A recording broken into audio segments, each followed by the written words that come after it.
music clubs in the late 80s. I was not old enough to be out at clubs though, but I did hear it and it did inspire me. Tracks like Baby Wants to Ride and Your Love has been with me since throughout my career, and always points where I go back and I look at my early inspirations and the music I was listening to in the late 80s.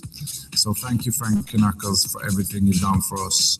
Your music will live on in our hearts, minds, and souls. The Exchange in LA is a very cool club that's been going for a couple of years now, downtown Los Angeles. It's taking place in an old stock market exchange. That's why it's named. It's got a big spacious room with a very cool Function One system installed. It's very good sound, very nice visuals. It's a club that's somewhere in between a bit more commercial and underground stuff. They do a bit of everything. When I play there, I tend to go a bit more clubby, a bit more fun and funky. This particular night, I played together with Paul Rich. We had a small drum club night. Paul played before me. He did an amazing live set, as always. I did a 3-hour set, and what we're going to hear today is taken from 20 minutes into my set. So this is me, Alan Bayer, from The Exchange in LA. Enjoy.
Tages. Ich denke, der ein oder andere wird...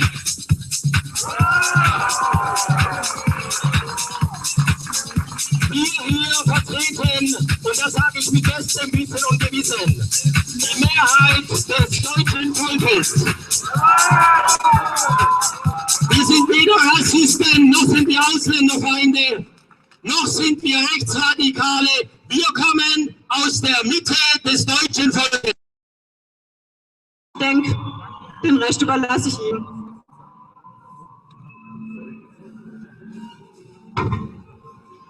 Liebe Freunde, liebe Brigidaner, liebe Patrioten,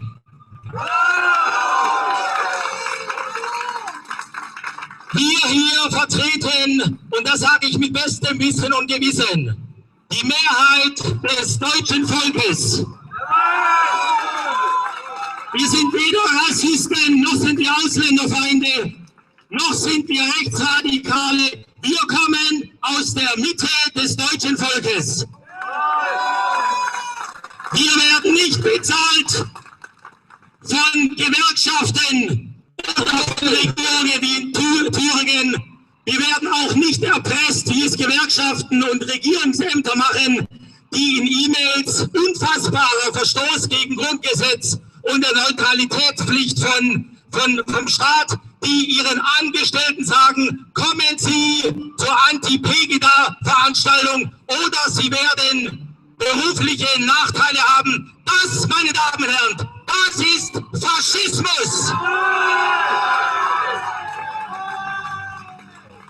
Meine Freunde, ich bin in etwa so alt wie die Bundesrepublik Deutschland und ich habe das Glück, wie ich heute sehe, das unschätzbare Glück, in der freiesten Zeit, die es jemals auf deutschem Boden gegeben hat, gelebt zu haben. Das war die Bonner Republik von 1949 bis 1989. Kein Land der Welt war freier als wir Deutsche damals. Mittlerweile erkenne ich mein eigenes Land nicht mehr. Wir haben in diesem Land uns verabschiedet von Rechtsstaatlichkeit und Demokratie. Wenn die kürzlich in Hamburg nur noch 50% der Leute, sprich 50% nicht mehr zur Wahl gehen, dann heißt es, dass die Mehrheit der Deutschen sich von ihren Politikern nicht mehr in den Parlamenten vertreten fühlt. Das ist der Ausverkauf der Demokratie und wir haben es den Linken zu verdanken, die einen Todesstoß gegen Deutschland geplant haben und ihn momentan aktuell durchführen.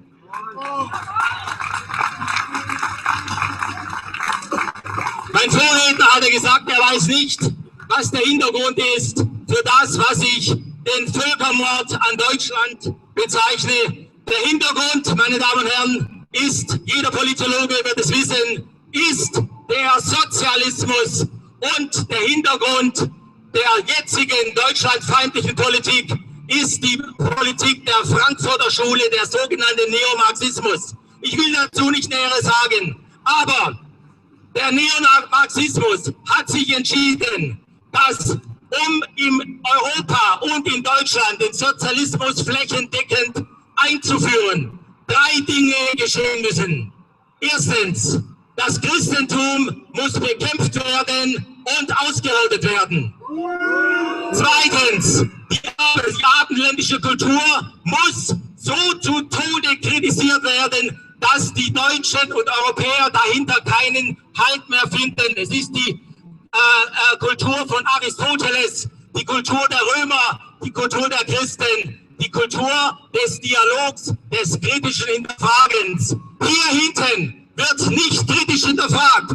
Unsere Gegner, hier steht ihre militante Speerspitze, haben gegen uns keine Argumente. Sie diffamieren uns und denunzieren uns und sie wollen uns zum Schweigen zu bringen. Doch mit euch ist der deutsche Riese aufgewacht.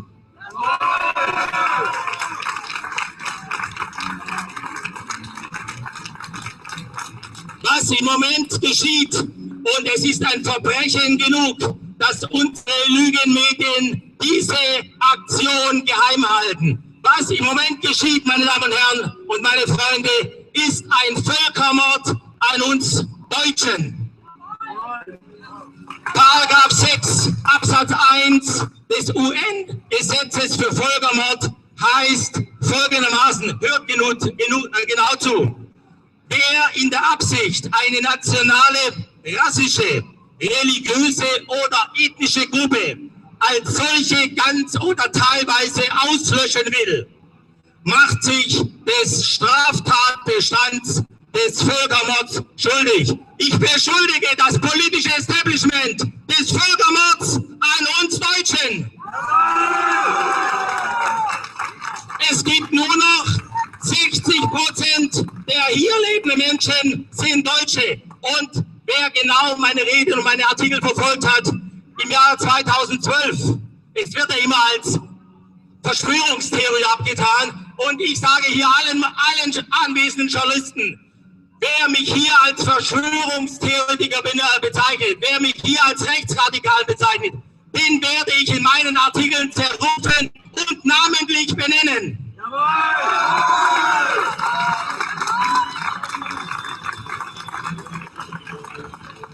Das Innenministerium von Sachsen hat in einer Verlautbarung des Jahres 2012 sinngemäß Folgendes gesagt, ich lese es nicht vor, weil es langweilig ist.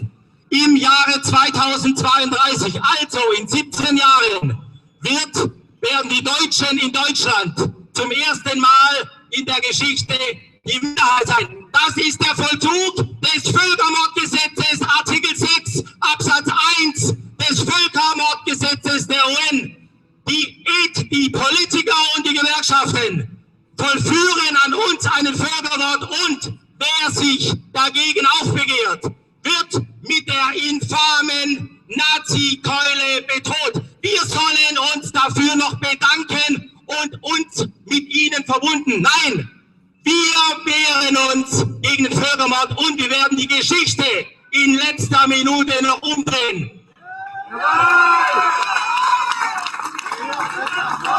Wir sind das Volk! Wir sind das Volk! Wir sind das Volk! Wir sind das Volk! Wir sind das Volk! Wir sind das Volk! Wir sind das Volk! Meine Damen und Herren, meine Freunde, ich lebte noch in einer Zeit, wo man wirklich von einer pluralen Medienvielfalt reden konnte. Da gab es von Rechtsspringer bis links, Frankfurter Rundschau, ein komplettes Spektrum. Wir haben heute in den Medien, die uns entgegenbringen, von ARD bis ZDF, von Sat1 bis N24, von der Frankfurter Rundschau bis zum Spiegel, von der Süddeutschen bis zu dem hinterletzten Anzeigenblatt, haben wir eine Situation, wie wir sie zum letzten Mal in der Nazi-Zeit unter der NSDAP und in Ostberlin unter der SED-Diktatur gehabt haben. Wir haben eine komplett gleichgeschaltete sozialistische Presse. Wir wollen diesen Dreck bei uns nicht mehr haben. Wir fordern eine freie Presse wie in der Bonner Republik.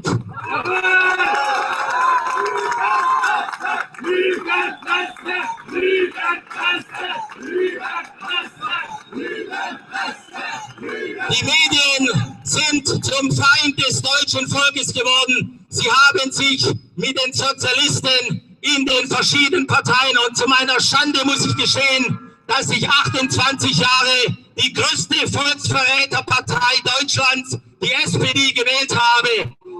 Zu meiner Schande, niemals würde ich mehr diese Verräterpartei wählen. Sie haben sich mit ihnen zum Schaden des deutschen Volkes verbündet und damit ganz klar den Meineid, sofern es Politiker sind, einen Meineid geleistet, denn jeder Politiker hat den Eid zu schwören, den Nutzen für das deutsche Volk zu mehren und den Schaden abzuwenden. Aber sie machen genau das Gegenteil. Es sind Hochverräter in der Politik und wie ich vor einer Woche in Berlin gesagt habe, wenn wir hier einen Rechtsstaat hätten, wäre der halbe Bundestag im Gefängnis und ich stehe dazu.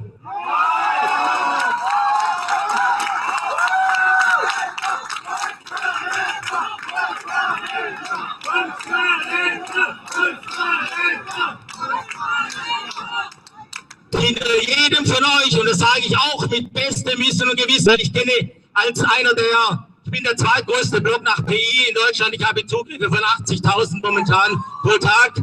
Ich habe sehr viele private Zuschriften und ich kann euch mit gutem Wissen und Gewissen sagen, hinter jedem von euch stehen Hunderte, wenn nicht Tausende Deutsche, die noch nicht den Mut gefasst haben, sich hier zu versammeln. Aber diese Zeit, liebe Freunde, wird kommen und dann werden wir